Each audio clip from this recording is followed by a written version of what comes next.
Today we're talking about the car that I'm going to start building again. I had technically done this video 3 years ago when I first got it.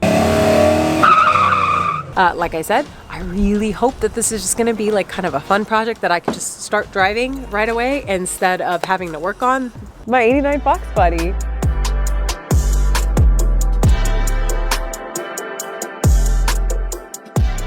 I picked up the car because I wanted more seat time. I had my 350, but it was doing stuff. I picked it up because I was like, oh, I want a rear-wheel drive car, something around 200-ish horsepower, something raw, something cool, hence the Foxbody. But then it literally just sat while I went and did Falcon stuff with the 350Z. It just took up all my time. I couldn't manage both. However, I finally got to this place where I'm like, I really need competition. Like, I want to go back to competition so bad because I'm not doing that with the Z. I was like, all right, what car would make sense? So many different things, right? New Mustang, Miata, people were saying BRZ, but then I'm like, I have a Foxbody. I bought the Foxbody to drive it, and although it is not the most practical thing, I want to see it on the road. That's when I started to look into all the different things and like figure out, okay, what do I actually need to be able to get this thing going? Now the whole goal, like obviously I have to first think about what it is that I want to do with it. I want to do wheel-to-wheel racing. So Grid Life GLTC is probably going to be where I need to go, but that is like kind of far for me because I have no R&D with this car. So I figured, why not do a little time attack? Grid Life, time attack, get me prepared, get some R&D, get some seat time in the car and at the tracks that I'm gonna be at already, be able to get that experience and then eventually move over to wheel to wheel. I am taking this massive undertaking. The car looks like absolute crap right now. We have about like 3.5 months to get it ready. So like no panic or anything. Let's grab keys for the Fox and we'll open it up and take a look at what we have. But so far, so this is the shop, not my shop, but this is where I'm going to be tearing the Foxbody apart. That 370 is going to be for drift, and so eventually when Stubbs get it all done, that will move out and the Fox will go back there, and that's where I'm going to rip the cage and pretty much bring the car down to just a bare shell and go from there. So we're probably a couple days away and I can finally bring it in here and start just like ripping it apart. Let's go check this thing out.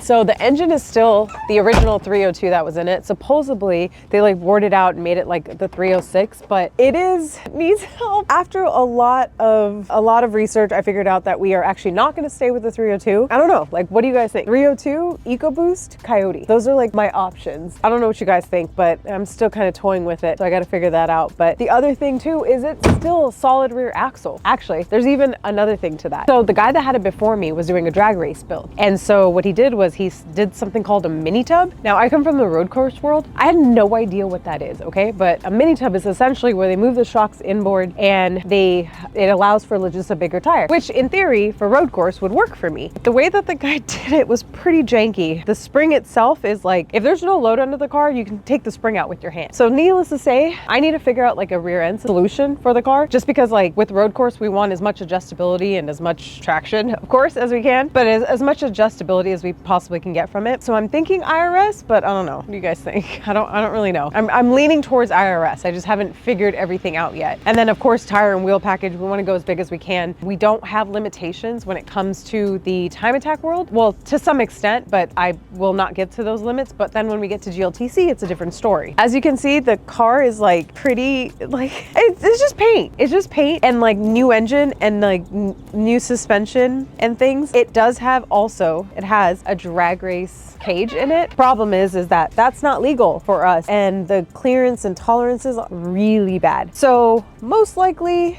I have to go through this car a lot. Like I need to strip it down. I started to do that 3 years ago, but I did get the Maximum Motorsports like SN95 front end on this thing, but I need to reevaluate since we have like a goal in mind. There's a lot of work to do in this car, and I think it's cool. Everyone's like, why don't you go like 370Z or S550 or something? And I'm just like, I don't know, because I'm dumb and not logical whatsoever. And I don't know. I just want to see a Foxbody like at Grid Life and out about doing like road course stuff nowadays, you know? That's kind of where we're at with it. So engine wise, right, we're trying to figure out what I have narrowed it down to is we build out the 302, just get it beefy and do all the things. But of course, you know, that means heads, like pistons, just like cleaning it up, doing all that, intake manifold and all that stuff. And then there is the EcoBoost, just like there's a 2.0 and a 2.3, affectionately called the Eco Boom, because they end up having like a coolant intrusion issue, which they're cool and they make like okay power and they're really accessible, but I don't know. And then there's a Coyote. There's a Gen 1 all the way to Gen 4, right? And those things still cost a lot of money, but it's like a pretty decent bang for your buck. The problem is it going to even fit in the Foxbody? And can we source one? And then in what condition, how much, all of that. I don't have endless amounts of money. I'm a privateer. I fund my program by myself. So I need to figure out, I mean, obviously I have some sponsors that will be able to help with certain product and stuff, but I got to figure out like what the best option is going to be for what we're doing.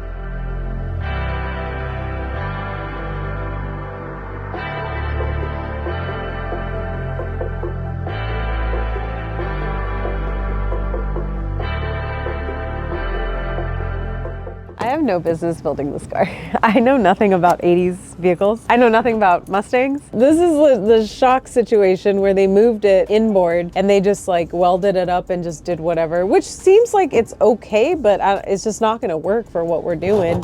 At least some of this is already gutted, but I'm gonna have to clean up all of the sound deadening. I feel like there's a lot of things, like a lot of little things that are just gonna keep adding. There's a lot of big things, don't get me wrong. There's a lot of big things and there's a lot of little things. I'm not gonna lie, like I've never had an undertaking like this. Like with the Z, I was just building it like little by little, part by part. When it would break, I would change it, and I didn't have this entire like build imagined from the very beginning. But doing that with this car now, it's just like, where do you even start? I mean, I guess, you know, engine and suspension, right? But there's so many little things. Like we're gonna run into like, okay, once we figure out the engine, then we gotta figure out the ABS, because this car didn't come with ABS. And then we gotta figure out like the fuel system and what that's gonna look like, and questioning my life choices right now. We're gonna stay positive. This is gonna work, okay? This has to work. Hopefully we'll be able to move it into the shop too, clearing out some cars into the shop, but I'll have like a nice big space to be able to come look at the space. Really cold, so we have to have this massive contractor heater thing. This is the shop. This is technically Stubbs' shop. We're waiting for that 370, which will be a drift car, to be done. I think it's like almost done. He just has a couple parts to put on it and then tires. We can wheel it out, and then the Fox is gonna live back there. And I gotta rip out that cage, do all the sound deadening, pretty much take it down to like its shell, and then start figuring out, well, I gotta figure out the engine and all that. This is where it's gonna work. The big thing I wanna do with a Foxbody is go wheel-to-wheel racing. I have my wheel-to-wheel license, but I haven't really done a whole lot of races, so I need a capable car to be able to do that. I think the Foxbody will do well because like I can get it down to whatever weight I want it to, and then just add ballast back in based on rules. So I'm looking at GridLife GLTC. They have two classes, a GLTC and GLGT, and it's GridLife Touring Cup and then GridLife Grand Touring.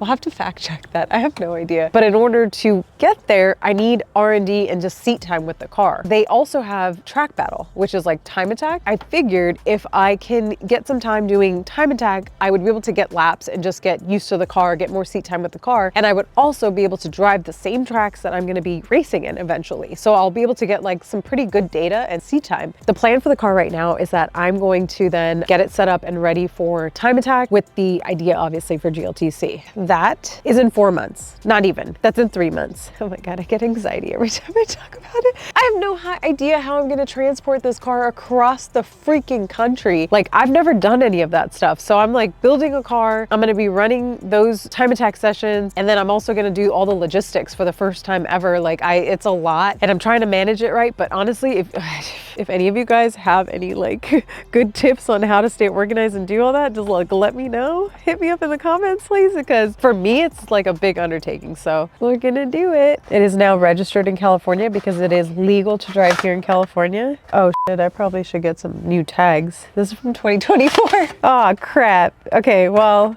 I don't think this motherfucker will start. Let's see. Oh, the battery's not even connected. That's probably why. I have to do that thing again, is the spray. That's why I have this in here, because that's how I start the car. Damn it. But it's fine. We're gonna figure something out with the engine. So like totally gonna be fine. For now, this is how I start it. At least I have power windows. Here, I'm gonna try. No.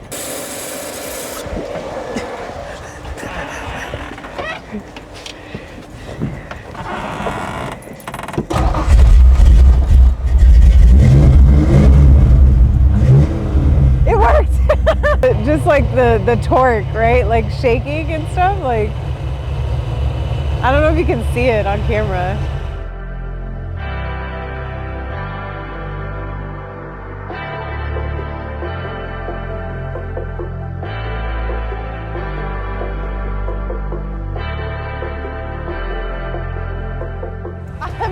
work to figure out the suspension, the engine, and all the little details that I'm gonna need to do probably within the next 6 weeks to get this car ready for South Carolina.